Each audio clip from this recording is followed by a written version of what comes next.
Alright, so I got a nice stack of random things here to show you. Not many pre-orders this week, not many comics. Let's get into the comics first and manga. Yes, manga this time. I don't talk a lot about manga. I'll be honest, guys. My comic budget is getting way, way too big. Uh, it is just like click, click, click, click, click.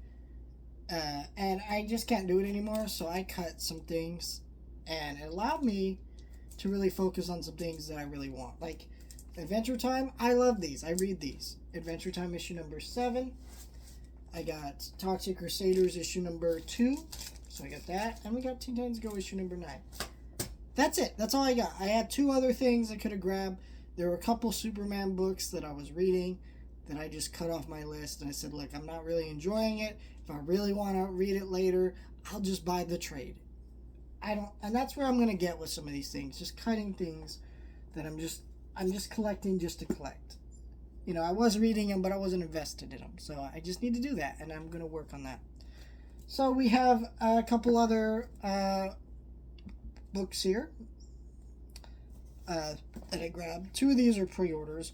Well, I say one of them's a pre-order, but the comic book shop I go to is near my work. And they give me discounts because my boss works there. My boss doesn't work there. He works with me, but at my job. But he goes there a lot. So they're nice enough that they give me discounts there, like 20, 15% off, something like that. I forget how much. But it brings a lot of it down. So I had this pre-order, but I decided I'm just going to cancel that pre-order and pick these compact editions up because they're actually cheaper because I get the discount than pre-order them with Amazon. So I got Alan Moore's V for Vendetta. I saw this was coming out and I wanted this. I've never actually read V for Vendetta, which I know is blasphemy. I need to, but it just never happened. And these compact editions are a great way to do that. Because you know what? I'll be honest, most of my reading when it comes to comic books is I take these to work, and when it's slow, I sit there and read a couple pages for a minute. And this is one of those I'm going to do that with. I have a few compact editions over there that I have not read. I really need to start collecting all the DC compact editions. The problem is I'm so far behind that I don't even know where to catch up, but I do need to work on getting a lot of those because they're great to have. I know they're, and also as someone who's struggling for space with books, these are a great way to do that. Cut down. This one I'll have a video on hopefully soon. Danny Phantom Fair Game. This is the sequel graphic novel to the last one they put out, which was great. And I actually reread it in preparation to read this. Such a great comic book to finally have Danny Phantom. This actually took a long time to come out. I think the other one came out like 2 years ago. I thought these would be like a yearly thing, but it took it forever to come out for whatever reason.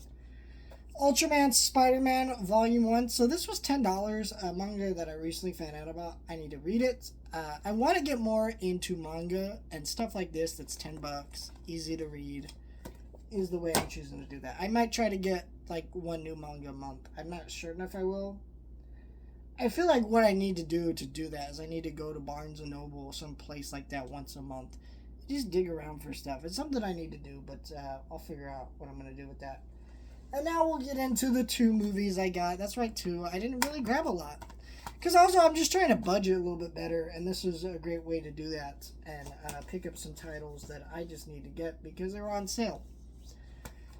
I grabbed Frankenstein Jr. and the Impossibles. This is a Hanna-Barbera Warner Archive Blu-ray release. I love Hanna-Barbera animation, like their shows and stuff. And I really want to make it a mission next year to get all their Warner Archive Blu-ray releases. I don't want to touch the DVD ones just because a lot of that is like not complete, and I kind of want to not grab everything just all willy-nilly all over the place. But this one I was gonna this one I grabbed right away because $13 for this is a great deal. Because first of all, this is an 18 episode series. It's really like 2 series because half of it's Frankenstein Jr. here, and then half of it's The Impossibles. But there's 18 episodes on 2 discs for like $13. That's a great deal. So I've never seen this show. Actually, I think I have on Boomerang, but I was too little to remember any of it. Boomerang, I remember watching that channel a lot, and a lot of those cartoons, like Kung Kung Fooey, were on, but I don't remember anything about them. So, yeah, this one was $13, and that is Mortal Kombat Legends Scorpion's Revenge. So, Warner Brothers Animation, who does a lot of the DC stuff, a lot of the DC animated teams work on these, has been doing these Mortal Kombat animated movies. I've not picked any of them up or seen any of them. There's 4 of them. I now have the first one. And I wasn't going to tackle these. I wasn't going to talk about these in videos because at the end of the year, when Mortal Kombat 2 was supposed to come out, it was supposed to come out last month. I'm just slammed with videos between the Wicked videos that I got, like Wizard of Oz stuff I'm tackling, between Now You See Me, Zootopia, Edgar Wright series of reviews, Predator movies, like all these different things coming out that I'm tackling. I just wasn't going to do, I was going to do the Mortal Kombat videos, but it was only going to be like the 3 live action ones and that web series. I forget what it's called, but I was going to do those. Those are the only ones I was going to touch. But since I delayed Mortal Kombat to next year, I actually have the freedom now and time to tackle all the animated ones. And I need to grab them. And one of my pre-orders I canceled. And so I just went ahead and snagged this because it was really, really cheap. $13 with tax and everything for 4K of an animated movie. So there's 3 more of these I need to get. As long as I get them before like April or whatever, I should be fine. And I'll be able to throw these on to videos. Yeah, I do really like, animated stuff. I'm curious how these are. I mean, this is rated R, so that'll be cool. Mortal Kombat violence. I'm sure they can push the envelope a lot more because it is rated R and animated, where the movie still has to deal a lot more with the MPAA than these animated movies really do. I mean, they can kind of pass on some stuff, so that's kind of cool, right? I think it's cool. Let me know your thoughts. Like, share, and subscribe.